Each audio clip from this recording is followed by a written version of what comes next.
Okay, I presume you can hear me. It is. Just one second.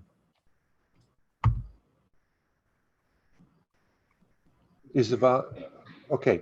We're not getting any feedback then, okay? No, everything's Okay. shut down. Very good. I think we have about 18, about what, 12 or 11 people here and about 18 on Hollywood Squares. And we'll take a look at this. Mary Ward, she was born in 1827. She was an amateur astronomer, a naturalist, an author, and an accomplished artist. She was very good at all of these areas, in spite of the fact that she was never a student in any school. Her only education that she got was from a governess who taught her uh, during her childhood. She was the youngest of four. Her brother went on to high school, or the equivalent of secondary school, and on to the university, but she and her sisters never got, were only educated by a governess. I could have spoken about some of the more famous astronomers like Henrietta Leavitt or Mariah Mitchell or people like that. Vera Rubin, I know I've spoken, referred to, but I decided to pick someone much more ordinary in her education. She had no formal education in astronomy, and actually, most of the people here have never had a formal education in astronomy. Some have, God bless you, but that's what I wanted to cover on this. She was born, like I say, 18. Now, let me get this thing to feed. I'm getting a little, just once. There we go. She was born in in Furbain, which is now County Offaly. At that time, it was County King. You see with this map of Ireland, the highlighted county in the center, since this is a modern map, is County Offaly. At that time, King County, the southern border was a little different, but that's not important to us. Now, what I will point out, this is where she was born, in Furbain, the town of community of Furbain. Also, roughly 15 miles away is Beer Castle in the same county. Um, and that is important because many astronomers passed by her home to visit Beer Castle. Ward Castle is up here. Now that she married into the Ward family, that's called, just to the village just to the northeast of that is Strangeford. And the lock that you see there is the lock of Strangeford. Strangeford actually is a fishing village, and it also has a ferry that crosses the entrance to that lock. It is a lovely little place that has never been overlooked over these years. So if you ever want to see an example of a village of old Ireland, that's a great place to go to. And then finally, the last place we're going to look at very briefly, if I can get this darn thing to work, is Dunsink Observatory. Now, Dunsink is just west of Dublin. And what's important for us here is that there's a canal, the Grand Canal of Ireland, starts at Dublin, goes across to Strangeford, then curves to the southwest and connects with the River Shannon, which is barely visible, but visible on this map. People who are going to visit Beer Castle would sail to Dublin, take a canal boat to Furbain, and they would frequently rest at the King estate before moving on to the 15 miles, which is one day's journey on carriage to Beer Castle. This is part of the interrelationship of expectations that occurred in her social class. So that's important for what we're talking about here. This is actually where she was born, is Ballion House, Furbain. And you see what I do, I put down County Offaly, and that actually should be County King. The older name I put in parentheses. This is how I choose. I don't know how historians do it, but that's how I do. The building was torn down in the 1920s. You're looking at the grand entrance on the front top. The rear entrance also goes into the lower level where the servants would be working. In the back, behind that hedgerow on the main picture, there are servants' quarters. Those buildings remain. They're in privately owned, but they still remain. Like I said, the castle was torn down. Her parents were the Reverend William King and Harriet Lloyd. Um, all sides of her family were quite religious, and that will play into her development also. Her Now you see here Beer Castle, owned by Reverend William Ross, another Anglican priest. He was her cousin. Okay, their mothers were sisters. They were 24 years apart in age, but that's not unusual when you have large families. And of course, what you see here on the main picture, this painting was by Henrietta Crompton, by the way, although Mary Ward was an accomplished watercolorist. And this, you see Beer Castle on the left. In the center is a 36-inch telescope, and how it would come up, the contraption above it would raise it and lower it, and then the whole contraption was on a pivoting, on a platform that rotated, which would obviously rotate the astronomer also at the same time. I don't think it looked directly up, but nevertheless, this was his big telescope until he completed the 72-inch, which we're seeing here on the right.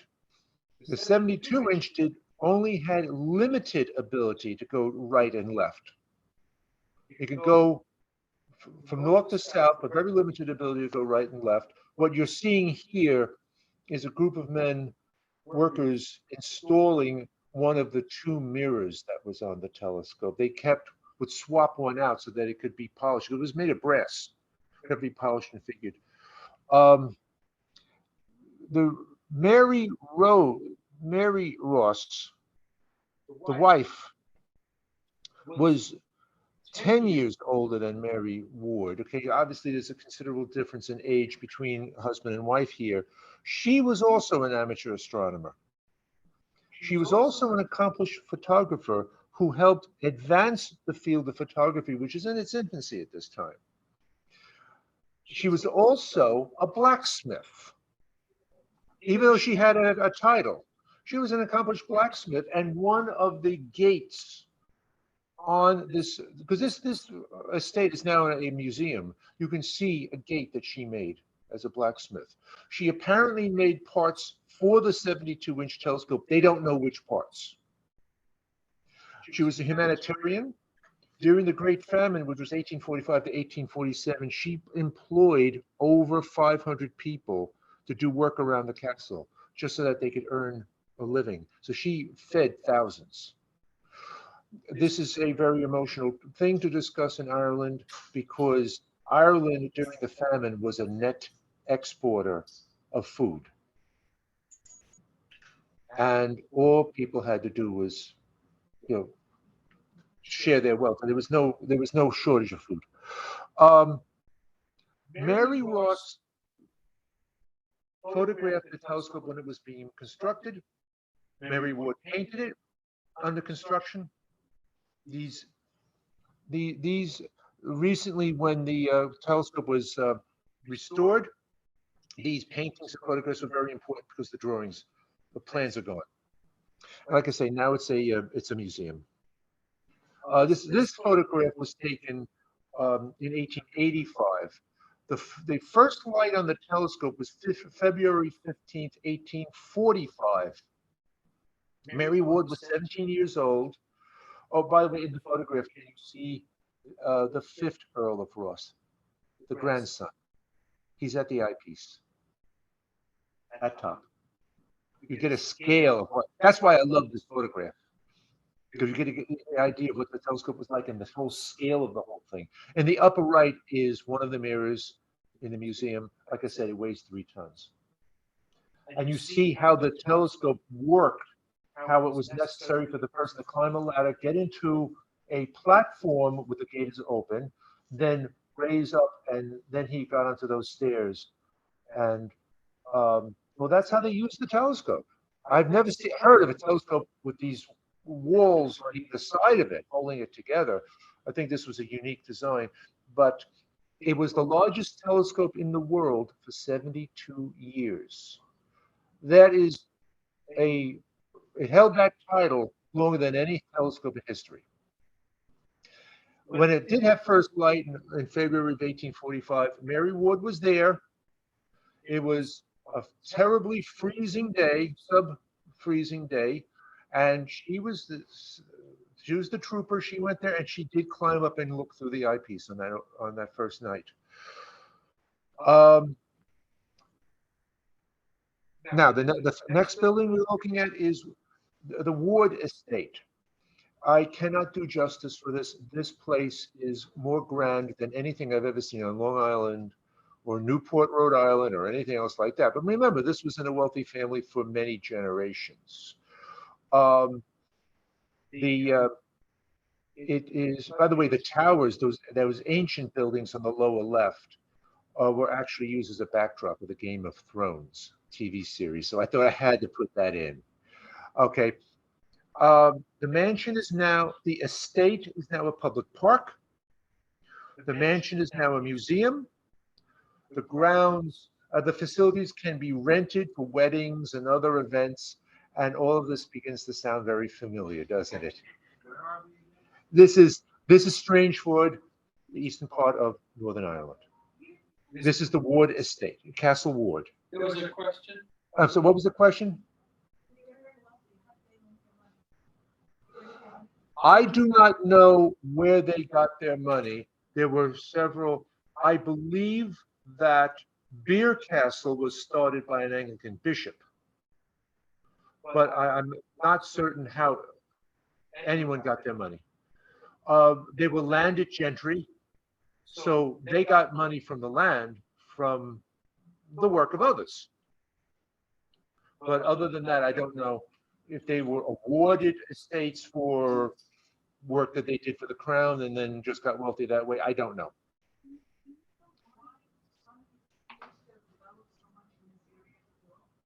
One second, I'm going to move away from the telescope, from the.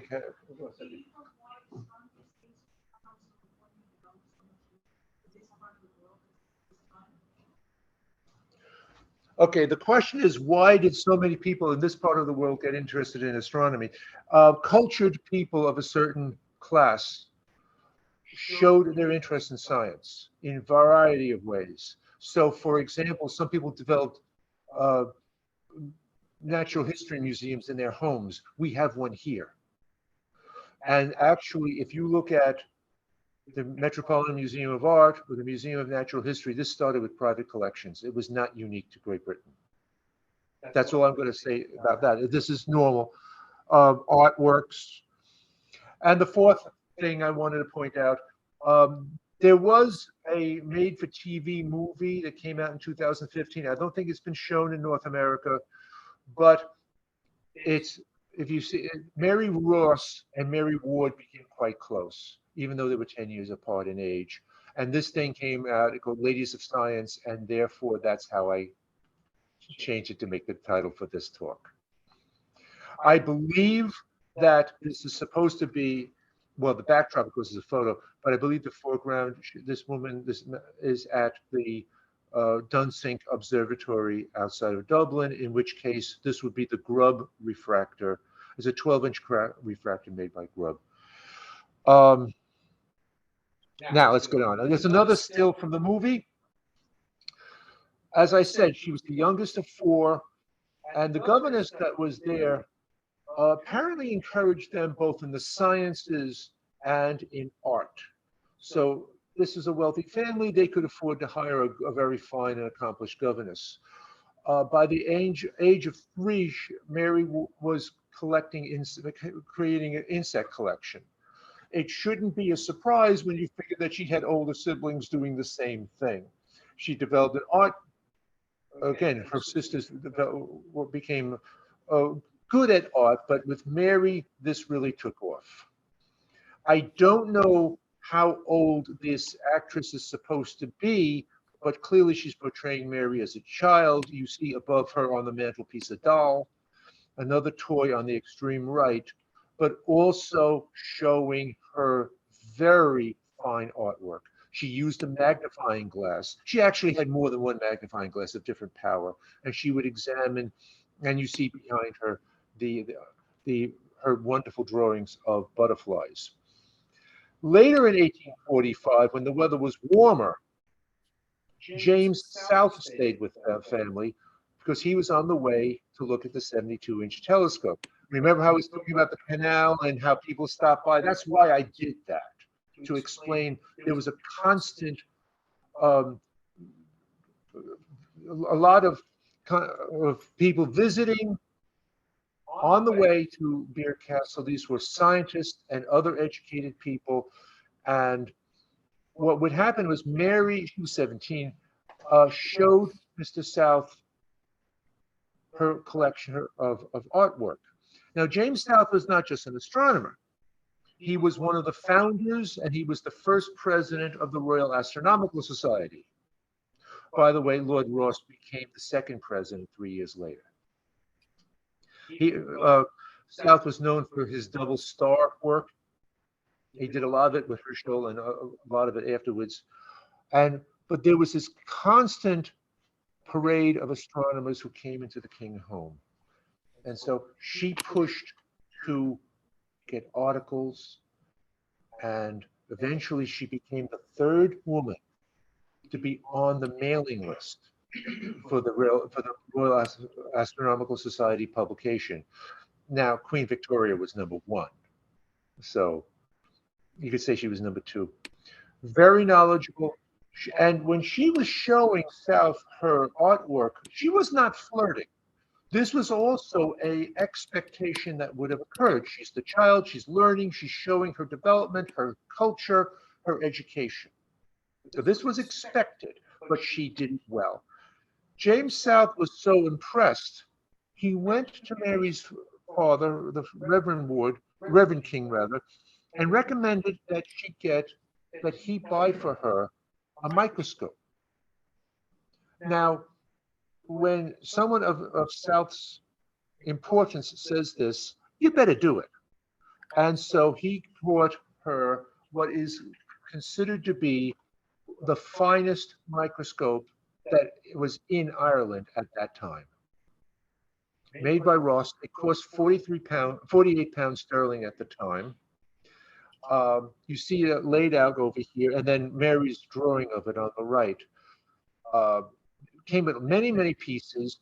Don't be confused by how small the case is. The optical tube comes out and is stored inside the box along with everything else. I just have to point that out. If I understand her writings, she was able to use it at 900 power. Now, language was not yet fixed, so I don't want to guarantee that, but I believe she said 900 power, which means she hadn't been using it as an oil immersion microscope, because you got to put between the glass plate and the objective, you got to put an oil in there to be able to get that kind of magnification. It came complete with everything you see here, and it's missing one thing. And this was a big disappointment to Mary. It had no instruction manual. They hadn't invented that or developed that yet. So here she is all dressed up, no place to go. And what do? It could have overwhelmed her. But in fact, she learned how to use it and how to use it very well. How to use the magnification, how to mount slides, how to use light. You don't think about it, but light has to come maybe from underneath, maybe across, maybe above at an angle. She had to learn all these things on her own. When she was 27 in 1854, she married Henry Ward, the first Viscount Bangor. Now, they were only a few months apart in age. Actually, he was a few months younger. Um, this painting was done 50 years later in 1904. So they had 11 pregnancies, 8 children who survived infancy. I don't know how many survived to adulthood. Not all of them did. By the way, Mary Ross, 11 pregnancies, and not too many of her children survived. Only one of her sons survived um, to adulthood. Now, this is very fine. He had this wonderful title, but he had no money. He had an older brother, Edward, and he's the one who inherited the estate. He may have had a small pension because he was in the overseas in the military for a while. But basically, and the problem is, he was a titled gentleman. He was not expected to work for a salary. He was expected to be a gentleman of leisure. Problem. Now, so they lived off of her dowry, which was mostly in the form of railroad stocks.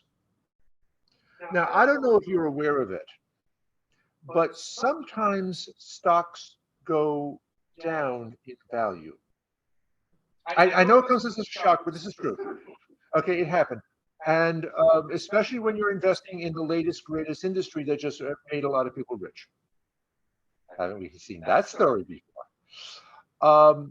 End result is they were homeless in a Downton Abbey sort of way. They started living with, they lived with her family for a while. Obviously, that wasn't going to work out. They lived with relatives. They lived a lot of time at the Ward Estate. A lot of time, quite a few times they went to the beer castle. They were with other relatives. They would stay with friends. I mentioned before about this relationship of responsibility that people had, or obligation rather. Here's where that comes in. At times they rented a house just to get away from it all. This was the second disappointment I mentioned. Now, this would have upset a lot of people. I'm sure it upset her also. But something happened with her. She started to discover things about people. Remember, she was also showing people her microscope. She never stopped doing that. And so, as she continued to develop, she continued to show people things. These are her drawings. She started to notice things. Women tend to look at, you say you're looking at something beautiful, I don't know, some wing of a butterfly or something like that, colors and patterns. Women and men would tend to look at it differently. And she started to note this. But also, remember, they're now renting a house a number of times. She's dealing with working class people as equals. And she showed them things. And sure enough, a wealthy woman versus a working class woman, a wealthy man versus a working class man, there are differences that were cultural. And she noted these things. She became very aware of how people observe. Now remember, Ken has given a talk several times on how learning to observe. I want him to do it with Tara because both of them had to learn how to see. But in any case, she was very aware of others. She was aware of how she had to learn how to use the microscope, how others use it, and she wound up writing a book, World of Wonders Revealed in the Microscope. She first self-published it in 1857, and then it was commercially published at least 8 times after that. It was a staple at schools throughout Great Britain and probably throughout much of the British Empire. This is the book that put her on the map. And there's more than one download. The one on the right is a version from Google. The one on the left is from the Internet Archive. It was 2 different pieces of equipment and 2 different editions. That's why you see the paper is a different color. Everything I'm going to show you is available for free on the Internet. Downloads all the books I'm going to show. This book, and by the way, Mary didn't just draw the drawings. She taught herself lithography. She made the lithographic stones. It also means that these drawings are very detailed. I have an astronomy book, and I could tell you that the illustrator didn't understand because it's filled with errors. Meanwhile, it's a wonderful book. Now we'll talk about it another time. She continued the book. If you've ever read a technical book from the mid-19th century, it's very hard to read. Not only was the language different, but the use of the language was different. It was expected that you read at a slow pace, that you would spend the time to understand these things. Her writing is more conversational. It's like having a friend, as somebody put it was like having a friend explain things to you. Okay, here's where you put the mirror to get the light from the window. You know, very simple. To this day, it's actually very easy to read, but very technical, very thorough. It's an excellent book. I could see why that it became at all very, very popular, and not at all like any other technical manual I've ever seen from that age. She made her own slides, obviously, and they were of such high quality that biologists and other scientists sought her out. They sometimes asked her to make slides for them, and these are professionals. Or they would ask her to make drawings to illustrate the things that they're doing. One of them was Sir David Brewster of the Royal Society of Edinburgh, and he asked for slides and later on asked for illustrations. These people were seeking her out because of the quality of her work, self-taught. Sir Richard Owen went another step further. He asked, apparently he wanted an article about a specific toad that's found in Scotland. He asked her to do the research, write the article in her own name, and he would make sure it got published. Because he could have asked her to do the research, put it together. He could make some corrections and put it under his name, and that would have been considered proper. No, it was published under her name. They were reaching out to her. By the way, somebody now, because all her slides are in groups, so his beetles, his butterflies, somebody's actually putting them together in chronological order, so you could see how her talent as a scientist, it was improving just from the slides. Later on, at the recommendation of Lord Rosse, her husband purchased a 2-inch refractor from Dollard. Rosse let her examine the telescope and found that the optics were very good. It took me the longest time to find a photograph of this thing. I only had illustrations. Till finally Antiques Roadshow UK did a couple shows at Ward Castle. Fiona Bruce, the lady there, is the host of Antiques Roadshow UK. And what you see in this room are, you see the microscope and the considerably smaller box on the left. Going across, you see the 2-inch telescope and some of her books. If you take a tour of Ward Castle, you don't see this particular room. This is closed to the public. But they obviously did a section on Mary Ward. Now, she continued to visit Castle Beer along with her family. I love the expression on those boys, if you can just understand the way this telescope was made. It would be laid down and somebody would walk down the length of the tube and remove the mirror cover. So they were not abusing the telescope by climbing into it. This was how it was designed. The child on the bottom could be her daughter, could be her son, because at that age, the child would have been in a dress anyway. But in any case, I don't know if any of you have ever had a chance to go inside a telescope, but it's a wonderful experience. I recommend trying it sometime. But in any case, she acquired materials.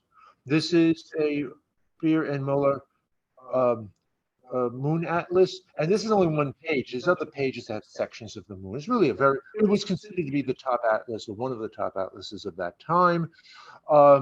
The Celestial Atlas from Middleton.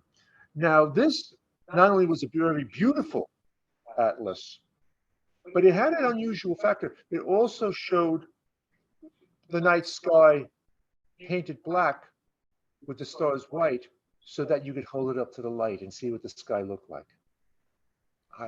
I was one of the first to ever do that. She came out with another book, Telescope Teachings. She published it in 1859. It was not as popular as the microscope book for obvious reasons. Many more schools have microscopes than telescopes. 1859. You see the Dollard refractor, how she used it. It was a tabletop refractor. This is not common in our day and age. There's some, but the Astroscan from Edmund was an example. But nevertheless, she did fantastic work. By the time she wrote this, let's see, she would have been, I guess, close to 30. She had already been involved with science for a very long time. She knew how things were done, how things were written. And here's some examples of what she did. I reversed the pages because I wanted to see the full moon on the left. Notice the scale on the bottom, which it says it's supposed to be accurate just for the center of the moon, because then you have the curvature. But she put down not only features, but on the right, you see during the partial eclipse or during the phase of the moon, she not only puts down the days, she puts down the times that she saw it. Okay, very fine detail.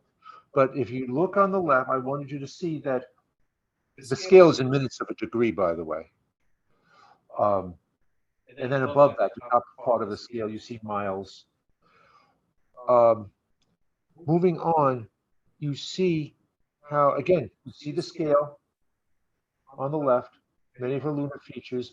But if you notice on the right, first row is Mercury, second and third rows, Venus, the bottom row, Mars. She did spend the time to know how large these images were on the different days by comparison.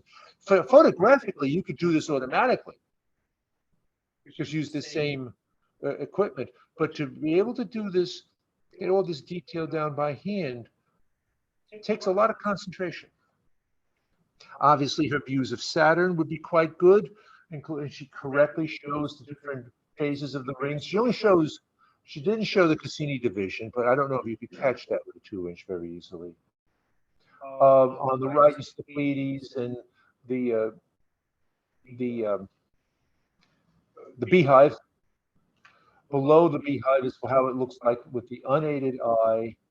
The very bottom, the Orion Nebula. Again, wonderful things showing people what they could see and expect to see through the telescope. She knew how to observe.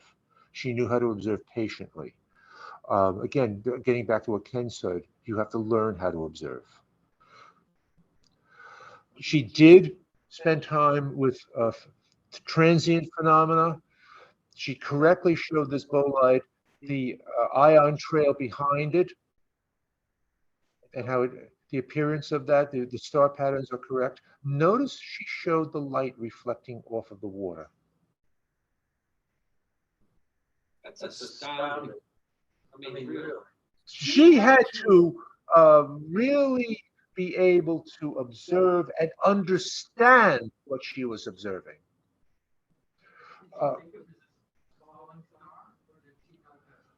It says a falling or shooting star. I think by this time it was understood that these were rocks coming from outer space. I don't know if they knew, but it had already been determined.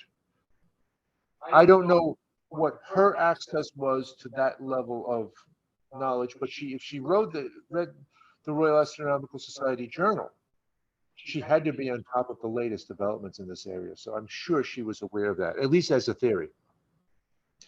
She learned how to project images of the sun. No, she didn't use a filter.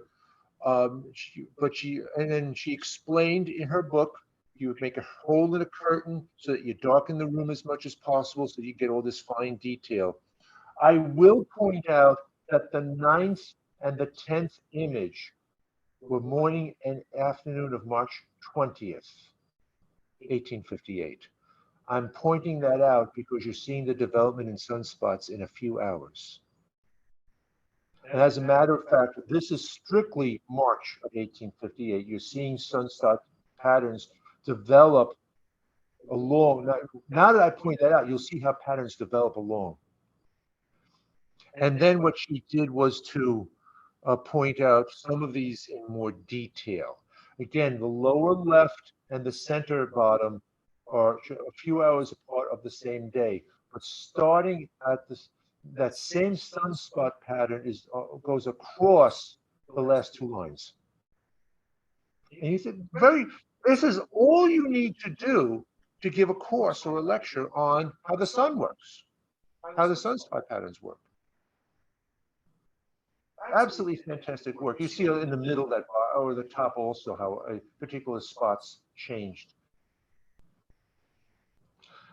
Now, she did not want to include the comet. She was already closing up at the book, but this comet was so important, the great comet of 1858, that she had to improve. Some used the Latin because comets are named after the discoverers. Some call it Donati, according to the Italian pronunciation. Others call it Donatus, which would be Latin. But in any case, she observed it, and you see the fantastic detail that she did. But let's go on to the next one, because this tells us a lot. Okay. These are her observations. Look at how detailed. She's showing how it changed shape. Now, it starts on the extreme right, September 10th, 1858, 8 p.m., goes across to the extreme bottom left corner, right where the year 1858 is, October 16th at 6:15 p.m. Remember, this is Ireland. October, 6 o'clock. It's already been dark for a long time. But not only does she teach how the comet develops, she used this as a tool. At that time, there was a question as to whether the Earth would be passing through the tail of the comet. This was a phenomenon that hadn't been well studied. Now comes a question. With the comet coming at such a great speed, would there be an impact to the Earth's atmosphere, and would that be harmful? Now, never mind what we understand about comets being, you can understand that this would be a source of some conversation. Because they don't know, something's coming at tens of thousands of miles an hour, or thousands of miles an hour. You better believe that you want to know what's going to happen. She, on her own, developed a tool. Now, she was reading on this. She knew the conversation. It was being reported on. Let's stop for a moment and consider looking at the sun when it's just rising or just setting, just above the horizon. It's much dimmer. That's true also with the moon. It's also true with stars. The technical term for this is atmospheric extinction. As the sun or anything starts lower, it gets down close to the horizon, it goes through more and more of the atmosphere, and that disperses the light and the object gets dimmer. She estimated that the amount of atmosphere that the sun would go through, or the stars right above the horizon, was about 200 miles. I'm sure that she got that from her journals, and I'm not going to go into the math of it, but just understand that's 200 miles. With a tail of a comet, you're talking about tens of thousands of miles or more. I mean, if you looked at Comet Holmes, it was something larger than the sun.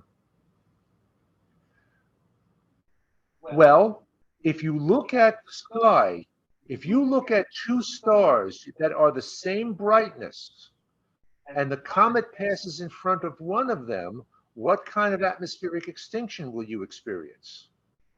Because the human eye can, especially if you have two stars that are of the same brightness, you can spot a change in magnitude of a fraction of a magnitude.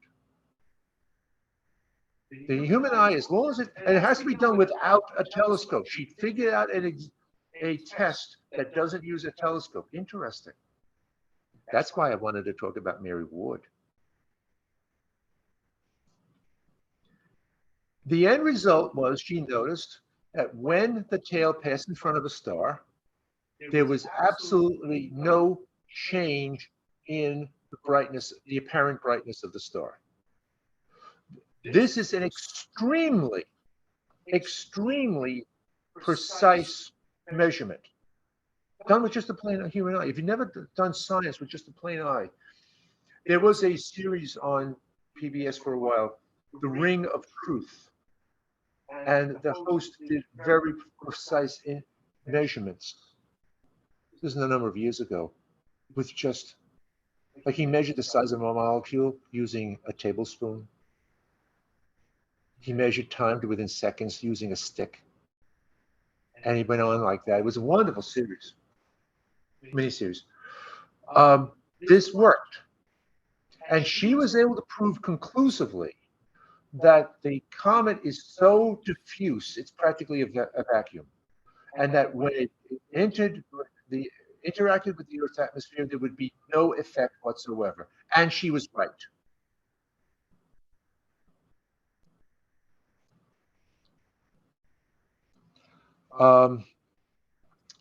She did grow up in a religious family.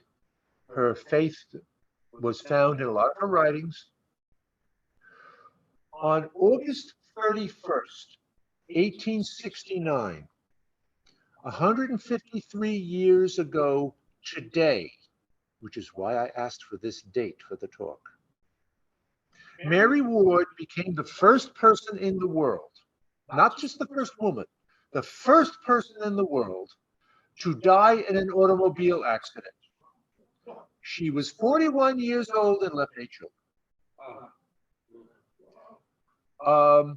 Couple years later, Thomas Ward died, and Mary's husband and family inherited the estate, which is why this stuff is preserved today. Any questions? And I don't know if I can hear the questions from people on the. Can I hear? Are there any? Could somebody in Hollywood Square speak up so I know if I can hear you? Can you, I can hear you. Can you hear me? All right, let me try my speaker here. Just 1 second. We do want to hear you guys. Don't worry. How about now? What, me worry? Oh. Wait a minute. Okay. Should I do it through the projector or through you? Shut your microphone off. Let's try that. I take that personally.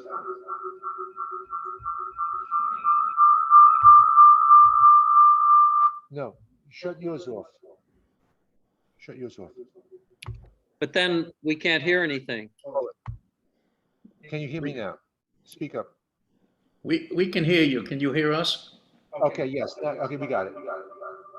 It's still echoing. All right, hang on. Let me mute so. That would be a blessing. Still echoing. Steve, kill your microphone. But then people can't, then Steve can't answer questions. And it's hard. How about now? I turn the microphone away from you. I can hear you, Steve. Can you hear? Oh, all right. Okay. We're working out these technical details, guys. Be patient. Please stand by. Okay, I'm muted. Okay, any questions? No? Can we hear them? Turn your What an volume. interesting thing to. Okay, any questions from Zoom land? I'm trying. Steve, what brought you to this talk to this person besides that she was the first person to die in an automobile accident? What I was interested in is that I did not want to do another talk on a famous astronomer. I'd started with actually the Me Too movement, and I was thinking of how do we look at people who, first of all, a woman astronomer, but beyond that, I saw the connection between her and many people here, because she did not have a benefit of a formal education in astronomy, and yet she accomplished a lot. ASLE, the Astronomical Society of Long Island, is wonderful in that how many of us, myself included, have been published in Sky and Telescope or elsewhere. And yet I had no education in math or science until I went back to college a few years ago. I think this is somebody we can identify with. Absolutely. Have you been to Burr Castle? No, but I think I've walked through it many times in my mind. By the way, the car that she died in was made for Lord Ross. He had just predeceased this event. He was dead a couple of months. She went by to visit his grave. And this new car was, they had a bench for three in the front and a tiller. But she was there with her husband, Lord Ross's two sons. He still had two at that time. And their teacher, 5 on the bench. So she had to sit on the edge. Now, this is a Ricketts, a commercially made car. It's the first car to be advertised in a magazine. But I think the car she had had a smaller engine, and I believe they did not use a fireman. I think somebody had to go out and shovel coal into it. But you get the idea of what we're talking about. You also understand all the weight was in the back. So when she fell out, she didn't stand a chance. Ricketts sometimes had a model with a retractable cover. If I get back to the first one, you can actually see the gentleman's left hand is on the tiller and his right hand is on the brake, which goes to the rear wheel. On this one, you don't see the brake handle because it had to be brought inside. Her artwork, she was an accomplished watercolorist. This is the Downpatrick entrance. It's a minor entrance to Castle Ward. The building obviously is still there. The road is not in very good condition. And let me tell you something, you take as Google Maps back a bit. It's just this narrow path with the overgrowth on either side. And if I didn't crop this, you would see dirt and mud on the right. But you can see her wonderful artwork. Any other questions? I had thought somebody was going to say, what car was she in? That's why I didn't. I have a story, if there's no other questions. No, I'm just going to finish one thing. Oh, okay. The car, because she died in this experimental thing, it was cut apart and disposed of on the Beer estate. It was quite a shock. You can read about it. It was quite an investigation. And after that, automobiles were restricted to 5 miles an hour for several decades after that. This was a very upsetting thing for a socialite to die because of somebody's toy. Now your question, Ken. It's not a question. It's You a can- story. You can hear. You have your I'll microphone use this here. microphone. So the Antique Telescope Society about 7 or 8 years ago went to Ireland, and they went, to see a lot of things. My wife and I stumbled across Burr Castle in the 90s, and we went in and wandered around. There was really nobody there, but we got to see the telescope and so on. Here. Since then, the telescope has been restored with a computer operated thing that goes back and forth, and it'll track a little bit and all that. Anyhow, I decided not to go to Ireland that year. The group went and then toured Ireland, and one of their stops, they'd made arrangements to go to Burr Castle to see the Leviathan of Parsonstown. Yep.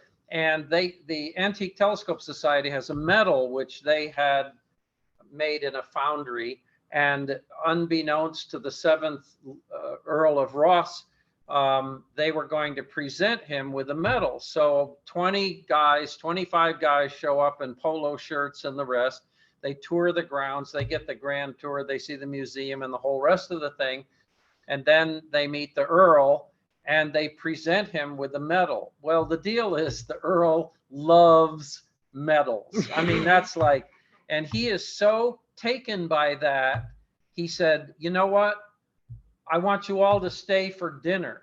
And he goes and he talks to the people, and a table is set up, and 25 guys, the Earl of Ross is in a three-piece suit and the rest, but in polo shirts, t-shirts, who knows what, are seated at the banquet table and served dinner because they went to visit the Earl of Ross. I mean, how cool is that? I'm sorry I missed that trip. We went to Bard Castle in 2000. Where they served haggis? That was a side trip that I had wanted to do. John Voda saying that he was at Burr Castle in 2018. You can hear me, I presume, right? I wanted Okay. to go there, and of course, it had been restored, and we did the same tour, but we didn't get the grand entrance with the Earl. You didn't dine with the Earl. Yeah, I Burr- was just part of the Great Unwatched. Burr Castle is now a science museum. Yes, that's correct. But he Yeah. still lives there. He still Yeah. lives there. The castle. I don't know the legal thing, but he's still there. He's now like the what is it, the 9th or 12th, seventh, right? Seventh. Keep up with your Irish history.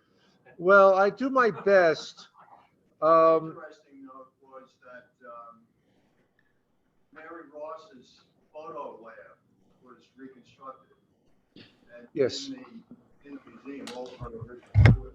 Oh, man. Yeah. Another thing, stuck under a stairway was. Can you come up? Trolley. What was a trolley that they used to move the mirror in and out, and it had a railway, as you saw in the picture. Yeah. That was Come over. no longer there. I'm going to ask just for the people in Zoom Yeah. land, that they can I hear thought I you. was talking- John's talking about his visit to Burr Castle. No, that's primarily what I had to say. About it. Yeah. There's a radio telescope there also, I believe. Yeah, right. Yeah. right. The observatory that I mentioned by Dublin is, I don't know to what extent that's open to the public, but that's an active observatory. It's a part of a university. They may do tours once in a while, but that's actually an That's active. on the grounds there? No, the refractor that I pointed out outside of Dublin, that's part of a university. That's an active observatory. I don't know what they're doing with the refractor, but they're doing active stuff with other instruments that they have there. Steve, is that Armagh Dunsink? Not knowing that Mary Ward was only 15 miles away, because I would have liked to have seen that too. Yeah, if you go to Mary Ward's, where she grew up, the home was destroyed in the 1920s. It was actually used as landfill for a peat-operated power plant.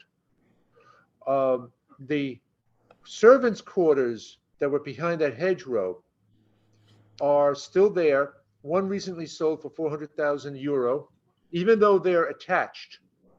Which, would you think about it in the country, that's a high price. Although by now it has air conditioning, and I think there's one swimming pool for all of them. So they've made a few improvements along the way. All these little details you pick up along the way. Yeah. But you know what it is? They couldn't afford to keep the estate going. So the first thing they did to reduce taxes was remove the roof. And then they don't pay taxes. right? Well, it's not a building anymore, Right. but it's not going to do too well after that. So it became structurally unsound. They couldn't. Also, the gardens that were beautiful too. Yeah, They also had John's talking about how beautiful the gardens are. John, you got to come up. was a red. He's camera shy, by the way. I wasn't there at night. So I couldn't tell you. But yeah, Bird Castle has. I'm sure it was probably bad. I did not bother to show the Burr Castle grounds. I really didn't see too much on that. The Ward Estate to see that is unbelievable. Burr, I was more interested in. I love that watercolor. by Compton of the showing the castle and um, the two telescopes. I don't think that 36 inch is still there.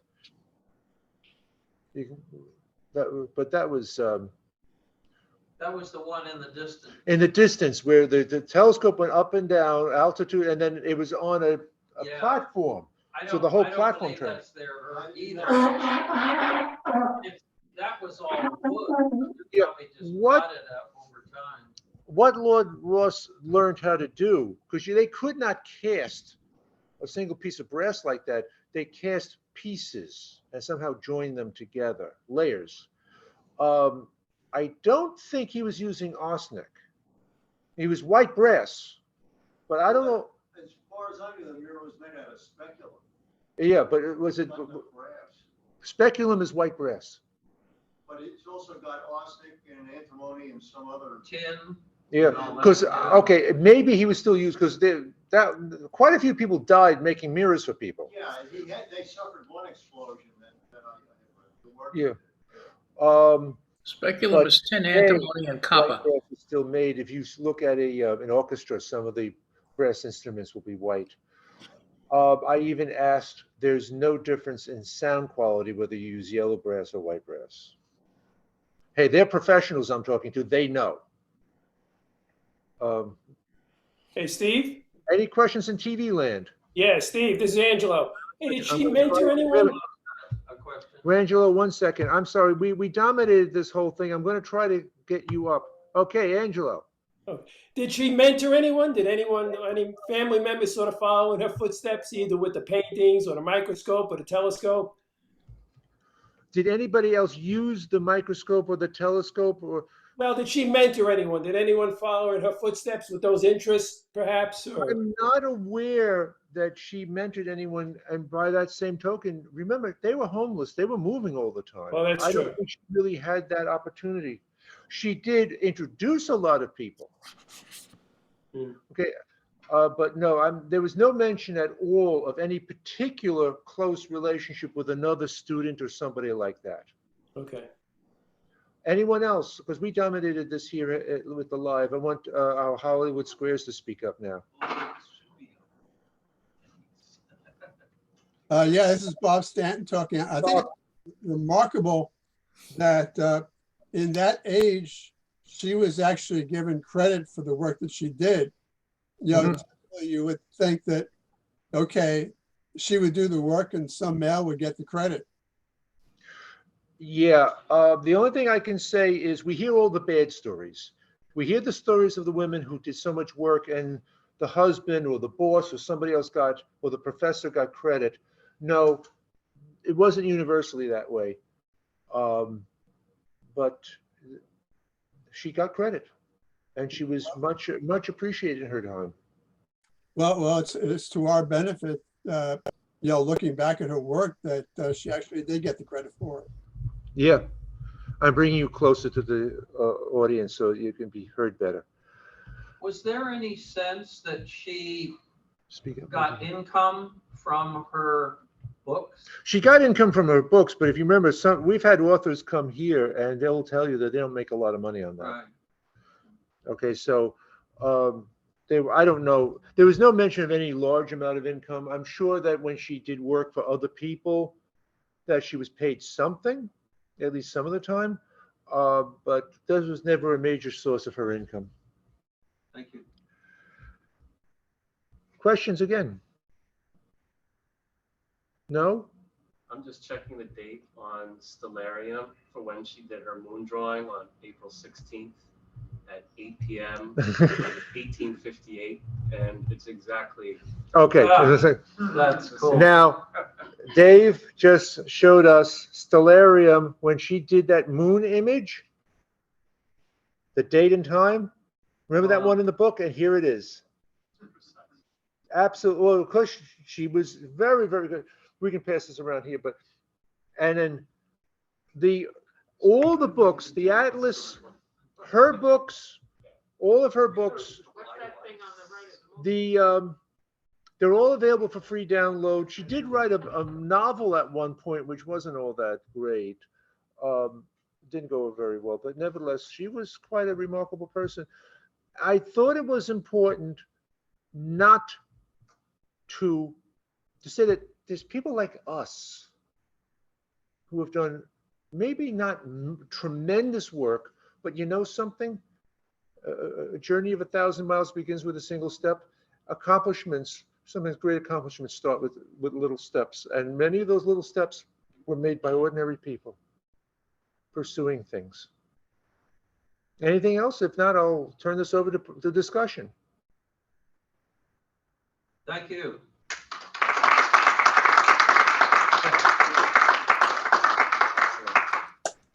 Away we go. Ken, you're going to cut the recording? Oh, thank you. And you are the boss now, Sam. Sounds ominous. He's the walking boss. So much work, so little pay.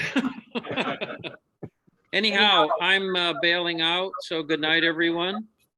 Thank you all for coming. And I can, Steve, that was first class, Steve. As always. Yeah, what a wonderful story. What's that? Yeah, right. Yeah, looks good, yeah. It's great. Move over to where the moon is. Move this name. See if I can get. We just keep zooming in. Now reach here, next. Okay, once you get the moon.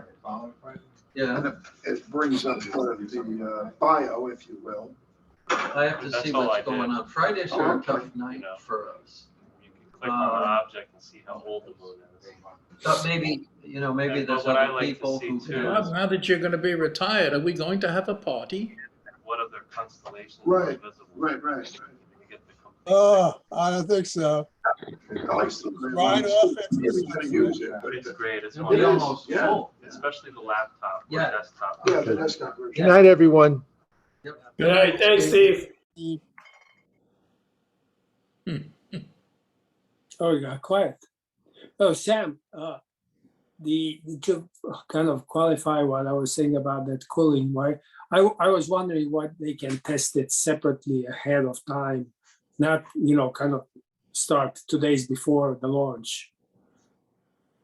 Well, one of the things is that they have to fuel the rocket completely to be able to do that test. Because the tanks have to be full of the liquid oxygen, liquid hydrogen to be able to, cool the rocket motors themselves, to test it. So, they really can't do that until they are getting ready to launch. This is when- Oh, so they had to empty the tanks?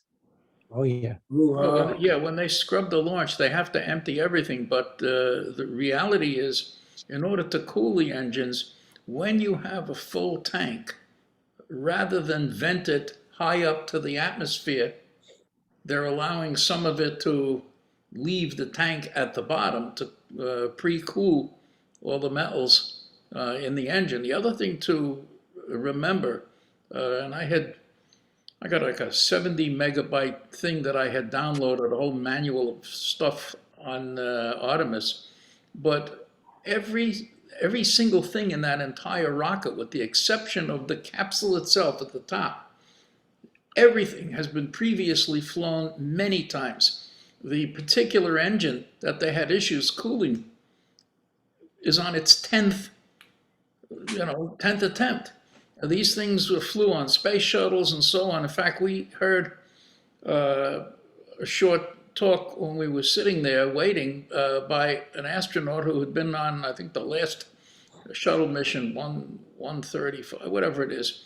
And he said, it's in common with him, he's going to be in Artemis in the future, and the engine that's on here now was with him on that shuttle mission, because everything is used. Hey, George, that's a good question, actually, about could they cooled it.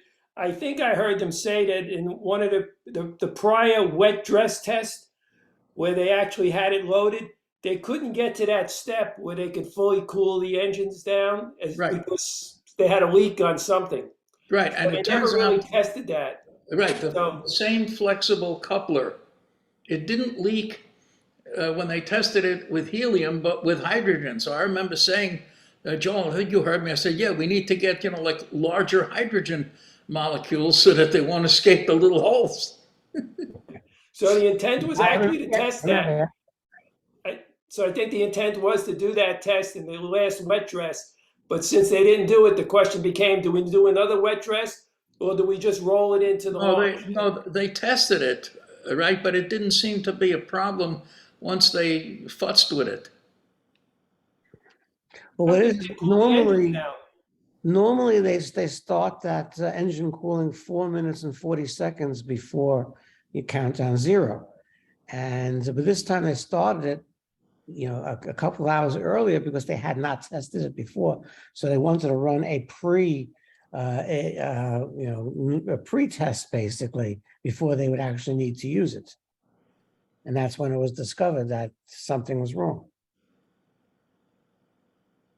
So So- were you so guys don't- at the countdown clock when you went to Cape Kennedy? Or Cape Canaveral. Cape Canaveral? Were you at the countdown clock location when you went to see the launch? Or? There are many countdown clocks now. That's the, Yeah. so, They have one big one right at the entrance when you come in. Okay.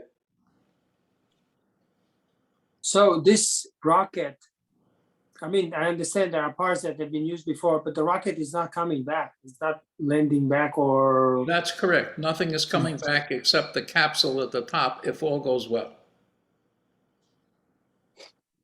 Because the most important test among the many important tests is not how well everything goes up, but whether the capsule can survive re-entry, which will be at a much higher velocity and generate much more, it's going to generate much more heat because kinetic energy is a half mv squared. And if you double the velocity, the energy is quadrupled, yeah. so what am I trying to say here? So basically, next time they're gonna use new engines, or there's a No, supply they do- of old they- engines, Right. but at some point they're gonna run out of them. Yeah, that's a problem but there are still apparently a significant number of used engines. But you actually never know. I mean, if you have a rocket that flew once, then you kind of know that it will fly a second time pretty much. I mean, things can happen, but it's like a test. I mean, I'm doing software development, so